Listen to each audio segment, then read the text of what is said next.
প্রিয় শিক্ষার্থীরা, আজকে আমাদের এই ক্লাসে আমরা নদী নৌকা স্রোত সংক্রান্ত বেসিক সমস্যাগুলো নিয়ে আলোচনা করব। যাদের এই অঙ্কগুলোতে সমস্যা আছে বা কনফিউশন আছে, আশা করি আজকের এই ক্লাসের পর সকল কনফিউশন দূর হয়ে যাবে ইনশাল্লাহ। তো আমরা এখানে দেখতে পাচ্ছি যে এটা হলো আমাদের একটা নদী। নদীর প্রস্থ হলো, আমরা এই বরাবর আমরা ধরলাম যে নদীর প্রস্থটা হলো আমাদের ডি, এবং এখানে বাম দিক থেকে ডান দিকে এই অক্ষ বরাবর সোজাসুজি স্রোত প্রবাহিত হচ্ছে। আমরা ধরলাম স্রোতের বেগ পি, এবং এখানে আমরা যে পার হওয়ার জন্য যে সাঁতার কাটবো ওইটা হলো সাঁতারুর বেগ আমরা কিউ ধরে নিলাম। তো সবচেয়ে প্রথমে আমাদের যে কমন প্রশ্নটা এখানে থাকে যে সোজাসুজি পার হতে কোন দিকে সাঁতার কাটতে হবে।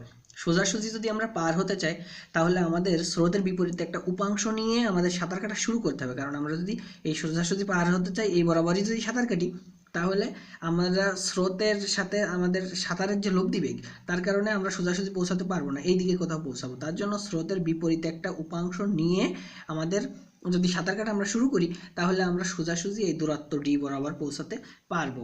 তো সেই ক্ষেত্রে আমাদের লব্ধিটা এই বরাবর হবে এবং এই বরাবর আমরা পৌঁছাবো।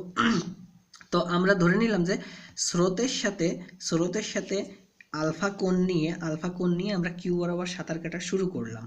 তো সাঁতার কাটা যদি শুরু করি আমরা পৌঁছাবো এই বরাবর, অর্থাৎ লব্ধির সাথে আমাদের স্রোতের কোণ হবে হলো 90 ডিগ্রি।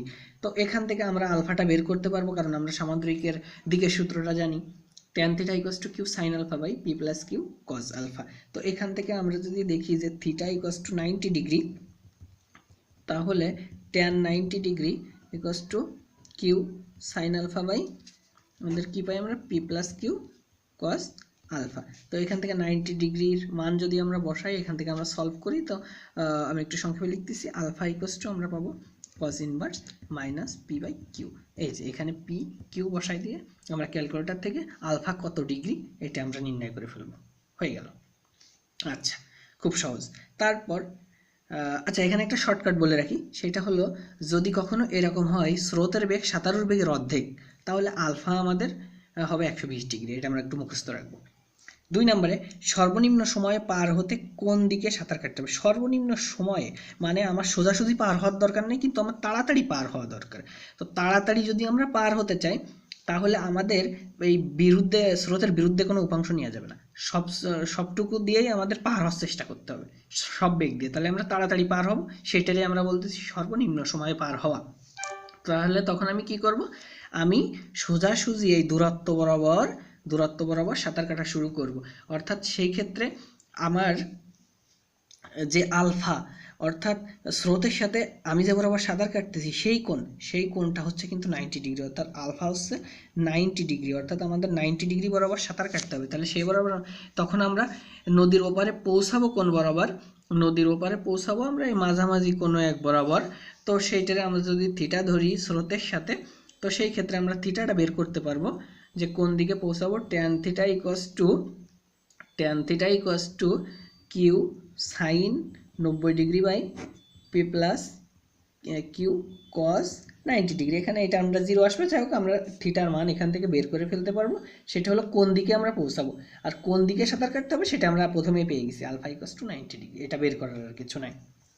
3 নাম্বার সোজাসুজি পার হতে কত সময় লাগবে। এই যে 1 নাম্বারে আমরা কি সোজাসুজি পার হয়েছিলাম, ওই ক্ষেত্রে আমাদের সময় কত লাগবে। আচ্ছা, স্রোতের ক্ষেত্রে সবসময় সমবেগের সূত্র ব্যবহার করতে হবে, এবং একটা কথা আমরা মাথার ভিতর গেঁথে রাখবো যে স্রোতের এই নদী নৌকার অঙ্কের ক্ষেত্রে সময় বের করার ক্ষেত্রে টি ইকুয়ালস টু যে দূরত্ব বাই বেগ, সেখানে দূরত্ব হলো আমাদের সাধারণত নদীর প্রস্থ বরাবর দূরত্বটা দেওয়া থাকে, আর সব সময় আমরা যে বরাবরই পার হই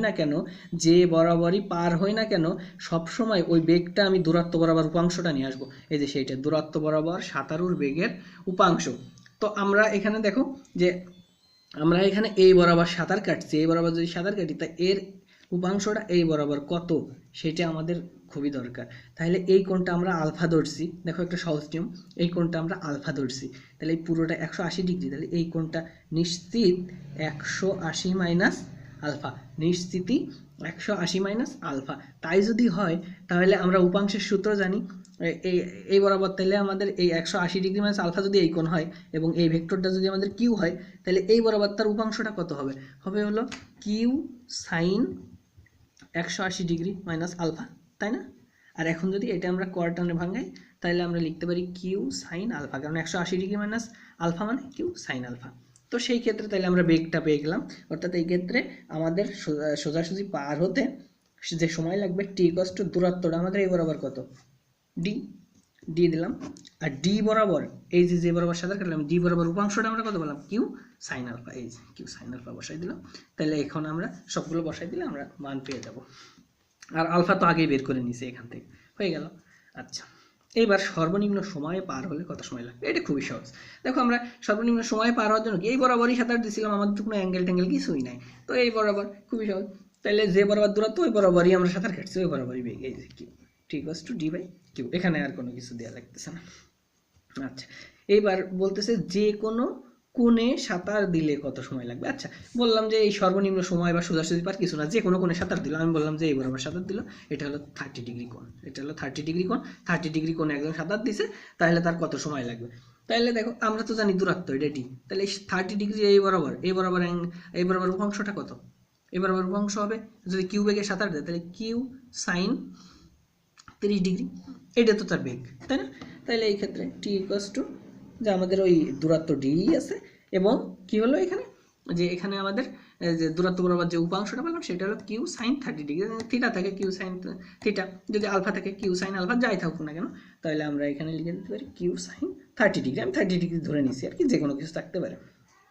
তো আমরা কি দেখলাম, যে আমরা যদি সোজাসুজি পার হই সেক্ষেত্রে কোন দিকে সাঁতার কাটতে হবে বা কত সময় লাগবে, সর্বনিম্ন সময়ে পার হই তাহলে কোন দিকে সাঁতার কাটতে হবে, কত সময় লাগবে, এবং সর্বনিম্ন বা সোজাসুজি বাদে যে কোনো সময় আমরা যদি যে কোনো দিক দিয়ে সাঁতার দিই কত সময় লাগবে আমরা খুব সহজে বের করতে পারি।